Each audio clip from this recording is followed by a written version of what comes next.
안녕하세요. 대한변협 공식 소년사건 전문 변호사 조기현 변호사입니다. 미성년자 디지털 성범죄 중 비교적 많은 부분을 차지하고 있는 사례는 바로 성적 목적 공공장소 침입과 불법 촬영, 이른바 카메라 촬영죄가 결합한 형태입니다. 이런 사건이 사건화가 되는 가장 흔한 유형은 미성년자인 청소년 남학생이 화장실에 잠입하여 불법 촬영을 하다가 현장에서 적발되어 현행범 체포되는 형태로 문제되는 경우가 가장 많이 있습니다. 자, 이런 경우 후속 절차는 어떻게 될까요? 현행범으로 체포되면 그 사건은 지구대에 접수됐다가 관할 경찰서로 넘어가게 됩니다. 그리고 그 과정에서 휴대폰 제출을 요구받게 됩니다. 현행범으로 체포됐기 때문에 사실 휴대폰 제출을 거부하기 어렵습니다. 휴대폰을 제출하게 되면 경찰은 이 휴대폰에 대하여 디지털 포렌식 절차를 거치는데, 디지털 포렌식이라는 것은 휴대전화에 담겨있는 범죄의 증거를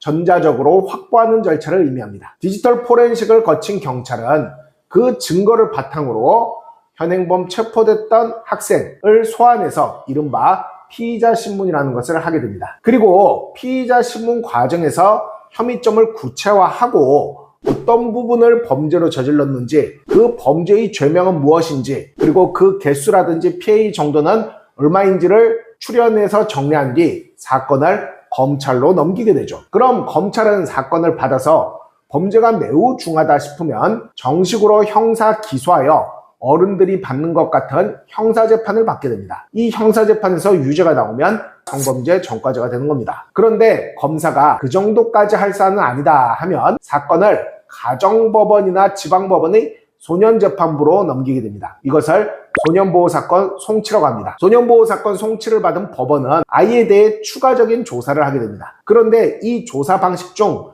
굉장히 가혹하고 힘든 조사 방식이 아이를 소년분류심사원이라는 임시구치소 같은 기관에 수감시켜놓고 조사를 하는 거예요. 그리고 난 뒤 최종적으로 아이의 성향이나 부모님의 태도, 가정 환경 등을 바탕으로 해서 최종 결정을 내리게 되는데, 이 결정 중 심각한 것이 10호 처분, 소년은 2년 수감이고 가장 가벼운 것은 1호 처분, 부모님으로 하여금 돌보게 한다예요. 그 사이에도 2, 3, 4, 5, 6, 7, 8, 9가 다양하게 있고 제일 좋은 거는 불처분까지 받는 거겠죠. 자, 이런 식으로 사건이 진행되는 과정에서 부모님은 무엇을 어떻게 준비하는 걸까요? 첫 번째로 현행범 체포됐다가 휴대전화를 경찰에 제출한 뒤에는 포렌식에 참여할 수 있도록 전문 변호사 상의를 해볼 필요가 있습니다. 이 디지털 포렌식 과정에서 사건의 범위가 결정되기 때문입니다. 어떤 것을 죄로 할지, 누구를 피해자로 할지, 사건을 몇 개로 할지, 그리고 또 본건과 관련 없는 다른 디지털 성범죄까지 수사나 재판할지를 디지털 포렌식 절차에서 결정하기 때문에